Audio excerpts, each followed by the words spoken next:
You go bankrupt. And there's a penalty for bankruptcy. Your credit sucks. You're very difficult to get a loan. Very, very difficult for people to trust you again. You have to earn that trust back. And even then, it's always going to be a stain on your record. It's absolutely, he needs money. You think he's going Once broke? again, come on. Fighters like that always go broke. Yeah, he's stupid. He's an idiot. He loves the fame and he loves the money. So ultimately, if you're just that money hungry and that fame hungry, you're gonna just do whatever. You don't care what it. Joe Rogan has taken a direct shot at Jake Paul, saying the lawsuits and fixed fight accusations have permanently damaged his boxing resume. Critics now argue that Paul's flashy record feels empty, built more on carefully chosen opponents and hype than real legitimacy. Even if the legal issues eventually disappear, the perception will not. In combat sports, credibility is everything, and once fans start questioning authenticity, victories lose their impact and records turn into footnotes rather than true legacies. That stain lasts far longer than any paycheck ever could. Because there's a price that you pay that is not. Many are now saying it simply wasn't worth it. The fake fight accusations exploded after the Jake Paul vs Anthony Joshua bout, with fans highlighting what they believed were strange patterns throughout the event. A major talking point was how Jake managed to last longer against Joshua than Francis Ngannou did, despite the huge gap in experience and power. What was promoted as a blockbuster showdown between a social media star and a former unified heavyweight champion instead triggered widespread speculation, fueled by leaked training footage, unusual betting activity, and outspoken commentators who insisted the spectacle felt more like showbiz than real sport. From Jake Paul versus Anthony Joshua, what have we got here? As I look at it, for the fans, it put boxing still on the map because it keeps boxing relevant. Having exhibition fights like this, different celebrities and different things like that. I look at it as a fun thing for fans and stuff like that. I don't really take it seriously, because we in the business of boxing. That right there is just exhibition stuff. But I'm hearing they say it's a real fight. But yeah, it's a real fight because both guys are getting in a fight. I'm still the one that be thinking certain things are scripted as well too. So, but we'll see. I always say may the best man win, and main thing about it, may those guys go in there and have a hell of a lot. Many commentators have described the pairing as absurd, noting the stark difference in experience, size, and pedigree between Paul and Joshua, with some labeling the event more spectacle than sport. A YouTuber turned boxer with a 12-1 record stepping into the ring with a former two-time world heavyweight champion who has fought elite competition throughout his career. Many commentators have described the pairing as lopsided, with Paul seen by some as a cash grab opponent rather than a valid challenge, further feeding speculation that the event is more spectacle than sport. Jake Paul, fake Paul I call him, against Anthony Joshua. Massive unit, two-time world champ, still got a big punch. I think he's mentally fragile at world level if he goes against the big guns because of the knockout, especially the Bois knockout when he got fucking splattered. You know what I mean? In round 5, and he got hurt early on and then he got done, and he's not been in the ring for 13 months. Yeah. But can you see a world in which Jake Paul is competitive in this fight? No. How do you see the fight going if AJ takes it serious? Simon Jordan poured even more fuel on the controversy by claiming Anthony Joshua could have knocked out Jake Paul at any moment, but chose not to. According to Jordan, the fight needed to be dragged out to meet Netflix's expectations, not boxing's. He argued that Joshua's power, experience, and timing were so far beyond Paul's level that an early finish would have killed the spectacle and hurt streaming numbers.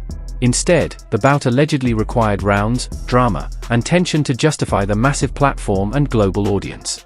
While Jordan provided no concrete proof, his comments echoed what many fans already believe: when big money and streaming giants like Netflix are involved, entertainment can quietly take priority over competitive reality, leaving viewers questioning just how real the fight truly was. All posted on Twitter after the fight. Jaw broken, heart and balls intact. That's a good thing. Time to rest, recover, and return to cruiserweight. I mean, he's coming out of it as if, well, yeah, I got battered in the end, but boy. That's what he will do. I mean, it depends what you think this was. I mean, I never felt it was anything other than entertainment. I'm not surprised that Anthony Joshua could have knocked Jake Paul out anytime he wanted to. He didn't want to. So why didn't he? Because, well, when you're on a platform like Netflix that turns one-part episodes into a 6-part series, why would you think that part of their entertainment model is to have a 30-second fight? Why? You watch a Netflix series, you can watch it and you can go, well, I get the gist of it. Why have you got to turn it into 10 episodes? Because I'm dying with boredom after episode. Are you telling me that Netflix probably emphasised, listen, guys, take this as long as you can? Anthony Joshua didn't step, irrespective. I sat to all these guys, whether it be Spencer or Paul Smith, talking about the fact that Jake Paul couldn't run, didn't have the footwork to be able to move around. After the fight, Ryan Garcia weighed in on social media with a blunt and provocative reaction that grabbed attention across the boxing world. Garcia tweeted that while he respected Jake Paul's effort, he also drew a sharp comparison involving Gervonta Davis, another elite name in the sport. In his post, Garcia wrote, "I think Gervonta would have done him worse," suggesting Davis would have hurt Paul more or ended the fight far more decisively than Joshua did. Many experts agree with Garcia, arguing this was never elite-level boxing. Even after the final bell, criticism of the matchup continues, with some observers insisting the Anthony Joshua versus Jake Paul bout should never have happened at all. Fair play to Jake Paul. He has a lot of guts, and the fact that he wasn't carried out of this fight on a stretcher, certainly I guess you can say is a positive. But what did I think about this? What did I think about Mike Tyson versus Jake Paul? Look, it felt like Anthony Joshua carried him. It felt like Jake Paul brought in as much of a negative anti-style as possible, circling away, constantly holding Joshua, constantly falling to the ground. Again, while you're certainly going to give respect for the YouTube star turned fighter for having the guts to put on this type of show and to stand in there for as long as he did until a clean right hand in the corner when Paul was absolutely exhausted, dropped him and ended the fight.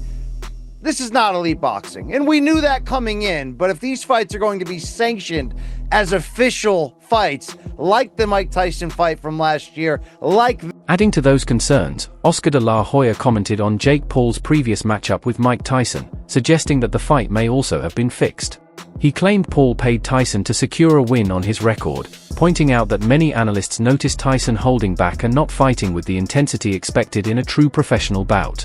De la Hoya stressed that this was not an isolated case, instead implying a broader pattern of staged outcomes throughout Paul's career. This fight was. I do believe it was scripted. What? And I believe that Tyson was certainly held back. What? Look, I'm a fighter and I can see it. It goes on the record and it was sanctioned. So Jake Paul paid to get the W on his record? Bruh. For what?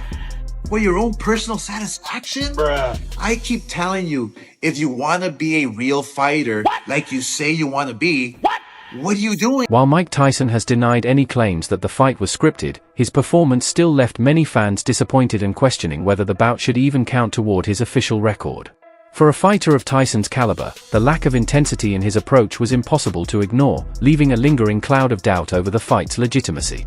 Recently broke some news about how he spoke to one of the Paul brothers and that they had an agreement that no one was supposed to get severely injured and that the fight had to last at least through the 6th round. As I was watching the fight, I'm like, damn, it looked like Mike came out a little hot, and I saw him do this one thing where he kept biting his gloves. I know there was a big age discrepancy here, right? Jake Paul being 27, Mike Tyson being 58, of course. But I'm thinking to myself, I'm like, is he biting onto his glove to hold back? Because it looked like he had something there. Even some of the jabs Mike threw, I'm like, he stopped his punch. I'm not trying to be conspiracy theorist here, but thinking to myself, I'm like, I don't know if Mike completely exerted himself or he just got really tired. I don't know about it being rigged or not, but I do feel bad for people who really are invested in the sport. You wanna know why I also think it might be a bit rigged? When the fight ended, Jake Paul kept calling out other fighters and he kept referencing, you guys need me, you guys need me. And I'm realizing he's meaning his money. So if boxers and people in the industry know that, hey, if we go get with Jake Paul, we'll make X. During the Jake Paul versus Mike Tyson fight, many critics pointed to unusual rules that appeared to favor Paul.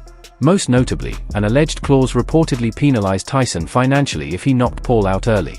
This sparked serious concern over whether the outcome was shaped by contractual stipulations rather than true competitive spirit. Y'all already know I'm mad about this fight. I really wasn't even going to talk about it because I already felt like it was a setup. But when Trick Daddy Dollars posted this on Instagram, it really just confirmed and solidified everything. So, Trick Daddy Dollars posted this on Instagram, and I'm going to read it to social media. So, it says the rules for the Mike Tyson versus Jake Paul fight are designed to favor Jake Paul. These include: the rules are extremely favorable to Jake Paul. The contract will incentivize Mike Tyson to lose and give Jake Paul an opportunity to choose himself as a winner. The first stipulation in the contract will punish Tyson for knocking out Jake because he is paid on a sliding scale per round. If Tyson knocks Jake out in the first round, he would receive no money. If he knocks him out in the second round, he would only make a small amount of cash. For Tyson to make the most money, he needs to survive all 8 rounds, which means avoiding knocking Jake Paul out.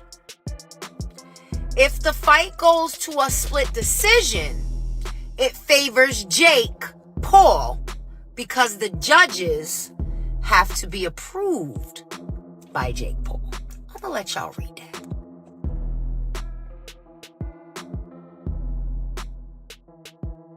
I knew it was a setup. Because you know what? Mike Tyson had a lot of open air opportunity to smash Jake Paul. And he didn't do it. David Hay offered another perspective, suggesting Jake Paul may be underestimating what it truly means to face an elite-level fighter.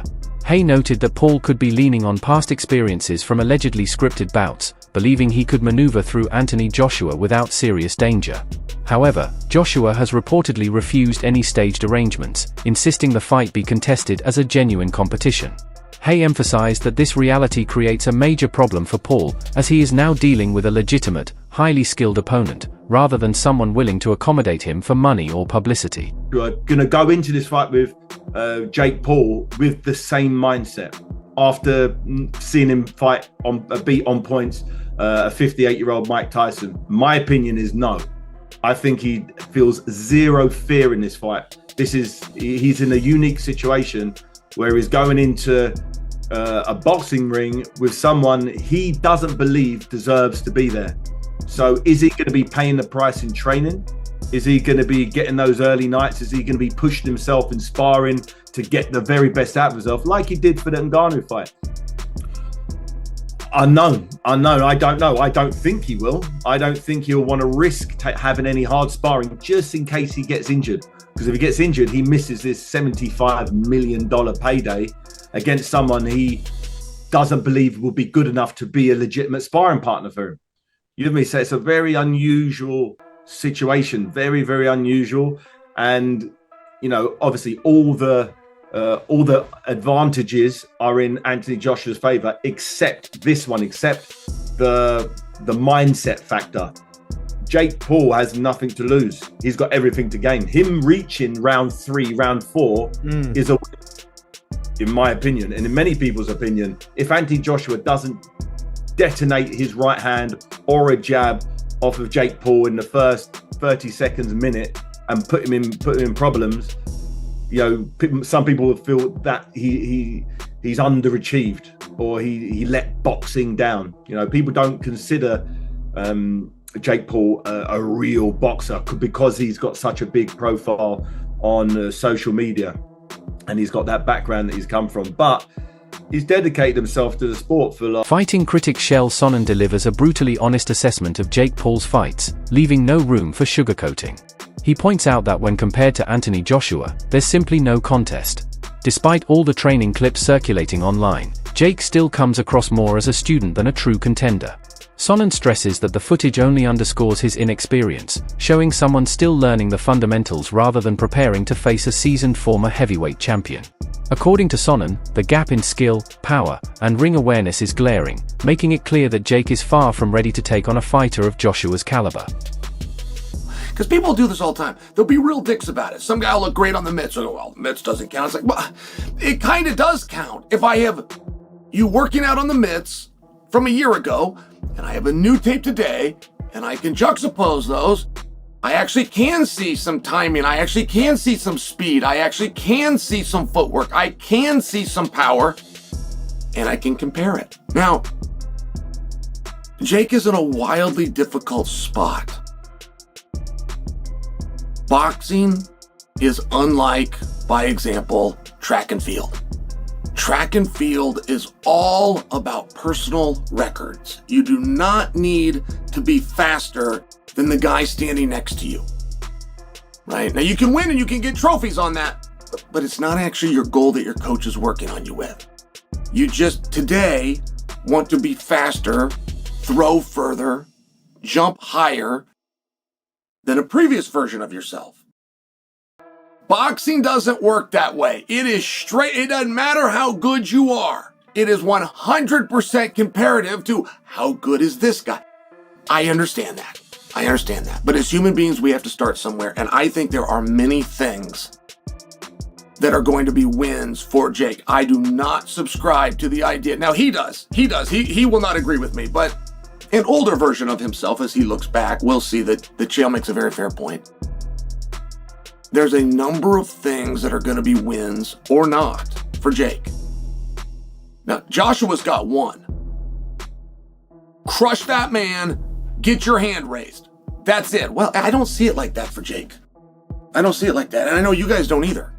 I know you don't, because so many people that are predicting this fight won't even happen. Or that are predicting if this fight happens, these guys are going to be nice to each other. What does this word exhibition mean? Right? There's all these things where you're trying to take away, and you're not necessarily wrong. If Jake shows up for this fight, that's... Despite all the controversies, real money is still being wagered on this fight, and the betting activity has itself become part of the ongoing debate surrounding the Paul versus Joshua event. Fans, casual bettors, and even some high-profile personalities have been actively placing bets, fueling questions about whether the matchup is a legitimate sporting contest or merely a spectacle. However, Joe Rogan offered unexpected praise after Jake Paul was knocked out by Joshua. He noted that it was genuinely impressive for Jake to survive 6 full rounds against a proven heavyweight monster like Joshua. Rogan emphasized that many critics overlook the enormous gap in experience, power, and ring IQ between a YouTuber-turned-boxer and a former world champion. While the knockout was inevitable, lasting that long demonstrated toughness, discipline, and genuine conditioning, even if it didn't erase the difference in skill. Guy did great. For someone who's been boxing for like less than a decade, he has had no real professional opponents other than Tommy Fury that were legitimate world-class boxers. I don't even remember what happened in the Tommy. He lost a close decision, but it was a good fight. It was a good fight, though. He's a good boxer. If he wasn't a YouTuber, people would be way more impressed with him. Yeah. The problem is he was like a famous kid, and then no one took him seriously. Yeah. But and then he started too with like more spectacle-ish fights. People were like, "Oh, this is you." He fought, Nate Robinson, like a basketball player. But the thing is, he knocked Nate Robinson He knocked him the fuck out. And it's the way he did it that I was trying to tell people. I'm like, no, that was skillful. So like, there's like boxing matches where you see two guys just slugging it out. One guy lands a punch, and he landed a good punch. What Jake did is he slid back and landed a punch. Yeah. It's like the athleticism along with the intelligence, the technique. I'm like, he's not even doing it that long. And he's also hyper competitive, even though he's wealthy. Yeah. Like you would assume that wealth would take away your drive for But competition. it hasn't, yeah.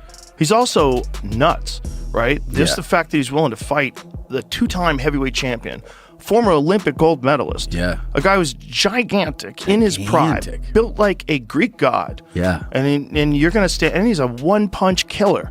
And you're going to stand in front of that guy, and he avoided shots till the 6th round. He just started getting tired. Yeah, his movement in that fight was crazy. It was very good. Yeah. It was very good. He was really keeping him moving around the whole ring, and then you can't afford to get tired. That's the thing, is like he gets tired in a lot of his fights in the later rounds. You should really sort that out. Because if he had a much bigger gas tank, like if he was training with like some of these elite world-class strength and conditioning coaches and just worked on his cardio, he'd be beating way more guys. You think so? Rogan acknowledged that Jake Paul showed real toughness in the fight, but he warned that taking shots like the one that fractured his jaw in 2 places can cause serious long-term damage and isn't worth repeating. He stressed that the physical and psychological toll in combat sports often outweighs the money and fame, urging Paul to prioritize his future health over chasing bigger fights. Rogan reminded him that repeated damage carries a heavy price, including potential brain injury and depression, and encouraged him to seriously consider early retirement rather than risking further injuries.